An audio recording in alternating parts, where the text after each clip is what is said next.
today is not an episode of the Matador. It's just a documentary of Jeff talking about pops. Well, my name is Jeff Carvalho. Ever since I was 5 years old, I got into training for boxing. There was a club, it was a Hawaiian club called 50th State. You know, they had a bowling league for kids. I was in the bowling league at 5. Some of the gentlemen that were members decided that they wanted to start a boxing club. When they came around us at the bowling alley, they asked, who wants to learn how to box? And so I raised my hand and signed up for boxing. My dad, Pops Walt Carvalho, was one of my trainers. However, we did have 4 trainers, but he was primarily the main trainer there at the gym. We got started in 1968. So this year, as a matter of fact, is our 50th year in me learning how to fight and Pop being a trainer. It was a great little journey that we went on, and it seemed like we fought every weekend and got to the point after years of fighting to have about 106 fights. My Pop and myself started training fighters in 2013. We started helping train fighters here with Javier Mendez. My name's ENRIQUE KARENGA. I'm an amateur fighter.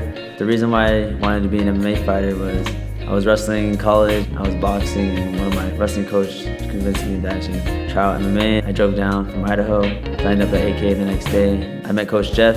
I've been training with him for 1 year. It's been awesome. It's been great. I came into KOA. I met a girl named Taya. She saw that, like, you know, I mean, I'm not trying to sound like I'm all bad and everything, but I was hitting the bag pretty hard, and she said, you know what, you look like somebody that Pops would like to work with. And he trains like some of the best fighters in the world. And I was like, well, then this sounds like the kind of guy I need to be working with. Javier Mendez, as a matter of fact, was one of my Pop's world champions. Pop had 4 world champions. He had Javier Mendez, Francis Farley, Chris Breakerhoff, and Sam Montgomery. This is a man that, you know, was very focused on his boxing and very focused on training fighters to be the best. Pops was definitely someone that enjoyed training. He enjoyed doing what he did. He was also a comedian, but at the same time, he was also very tough and very disciplined. As far as a coach and as a person, I certainly learned a lot about boxing and about hard work. I've met a lot of trainers throughout my life, but when I first met him, he wanted to see what I had. So he said, okay, I'm gonna call out some combos, hit whatever I call out, and I want you to see how you do. So I hit everything, and everything that he wanted, except for the hook. He didn't like that. He said, you got power, but you can make it better, and I can work with you. He said, come in tomorrow, and I'll work with you tomorrow, and then just keep coming in and keep working with me. And he said, I can get you a fight within a month, but I don't want to put you out there until you're ready, because I don't want you to be some punching bag for somebody. So that told me a lot about him. It told me that he actually cared about his fighters, and he wasn't just, you know, trying to, like, you know, make money or make a name for himself. He cared about his students. The way he explained detail and as to what he wanted when he was training you, I think that was probably the most important thing, because you always understood what he was trying to teach you, and you always worked hard to get better. Pop was very well known in the fight game, and he created the punch called overhand right. This was a punch that's very, very difficult to block. Many of the fighters in MMA are now starting to use it. It's been used for years in boxing. No one to this day has ever held the mitts for me like him. And you can even see some of the work that he's done. He's holding the mitts for like Cain Velasquez, and he's this guy like literally in his 70s, and this dude is a big heavyweight, and he's hitting those mitts with everything, but they're not really phasing his hands. And that's how it was when I hit those mitts. He had this gentleness where I never injured my wrist when he was holding mitts for me, but yet it was hard to push those mitts back. It was hard. You really had to put all your power into it. That got me prepared for how to learn how to get a knockout. He would push you. He would push you with that, with just how his body was. His body would push your body to do the best accurate punches that you could ever land on somebody in real life. And it was just repetition, repetition, repetition. So that got me prepared for, you know, what I'm doing now. Pop was, besides a good man, Pop was a very, very intelligent man. You know, being an engineer at Lockheed and Martin, being president of many of the different nonprofit organizations, who is very focused and very organized with dealing with different associations from USA Boxing and all the different associations that he was involved in. He liked to be in charge of a lot of different organizations. You know, when it came to being around Pop, there was definitely something about to happen. He was going to do something for that was going to be a joke. A lot of people don't know that Pop was like a ventriloquist. Pop had 2 dolls that he could sit on his lap, and he could make them, he would talk, he would throw his voice and make it sound like it was coming from the doll. Pop was so good at throwing his voice to where you could be standing right next to him and it sounds like somebody's calling you a mile away. He had that gift which everybody loved because he would really spook people out. They didn't know who was calling them. Pop really was a character where he liked to make sure people got a good laugh out of what he was doing. One of the things is, my promise to him was that I would carry the baton.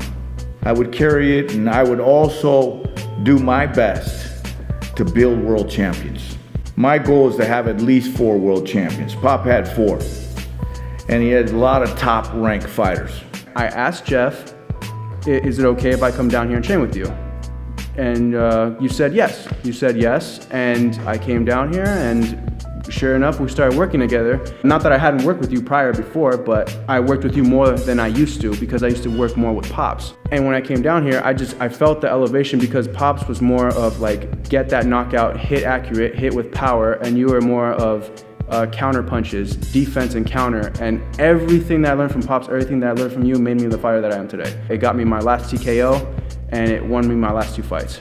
My goal is to be able to, to be a good mentor to the fighters, to help them understand what they need to do, how they need to do it, and when they need to do it. The relationship between the coach and the fighter has to be strong. If it's not strong, then the student will not take in everything that the coach has to offer. And I knew that when I started training with you and Pops, I had to empty my cup from everything that I learned before to further develop myself as a fighter. When I started training with you, what got me ready for all those fights and how I elevated my training and my understanding of MMA is the defense and counter. When you hold mitts for me, it's like I'm fighting a real person because you're actually throwing punches at me, and if I don't block them or if I don't parry, then I get hit really hard, and I don't like that. So that's what got me ready for all those fights, to block, parry all those shots, and then come back immediately with something, answer them something back, and not just stare at them like I'm some statue. Coach Jeff, man, he's one of my favorite coaches that I ever got to work with.